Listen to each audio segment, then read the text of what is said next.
It is an incredibly windy day today, and I find here on my property it is often very windy. There's not a lot of windbreak, and it's very, very open.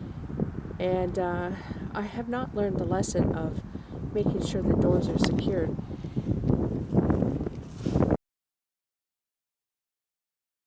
If you look at this one, I left this open and the wind caught it. It's ripped the hinge. I was planning on replacing the whole door, including the frame, so I didn't actually fix this one.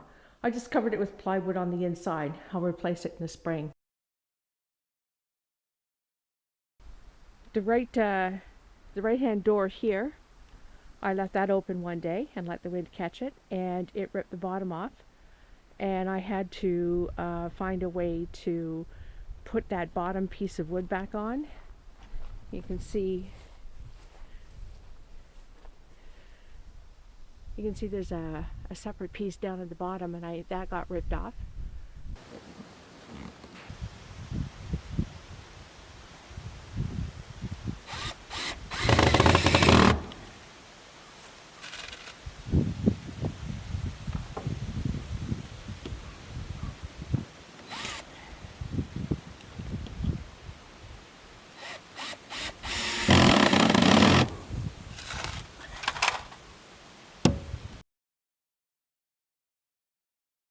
My storm door, I went out one day and it wasn't latched properly and it was windy.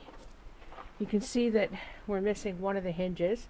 It was badly damaged and I couldn't get it straight. And there's no spring connectors. If it's left open, it just goes flying into the house. Now thankfully there's these bars, so I haven't broken the door. This was the first door that I actually broke. I'm not sure if it qualifies as a door that I broke. This is one of the man doors on the big garage, and I came out this spring and put the key in the lock and it didn't open, and I had to replace the doorknob. I'll put a link in the description to the video that I did of replacing the lock, because I was really proud of myself. I didn't think I could actually do it. Did I break the door? Well, I don't know. Did I fix it? Absolutely. And I have left the right-hand door on this garage open so many times that it is severely damaged, until I finally, you can see there's a great big gap here, I finally ripped off one of the boards. It's here, and I have to put that one back on.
know if you can see it because there's so many shadows down at the bottom there. So I definitely have to replace this wood, but I knew that, and I do have a piece, but because it's so late in the season, I don't think I'm going to be able to get it painted and whatnot. And I don't have the matching paint. I want to paint this a darker green instead of a brown, so I think I'll leave it for this until the spring, and I'll get it done then. So that's another door fixed. That's it for this video, and hopefully that's it for breaking doors. There's only two left, the one on the front of the house and the one behind me, which is a sliding barn door and is at least 20 feet high. I would hate to try and have to fix that one. If you like this video at least more than I liked fixing all of these doors, please consider giving it a thumbs up, and I would love it if you would subscribe and join our community. Thanks for watching. I'll see you next time. Bye for now.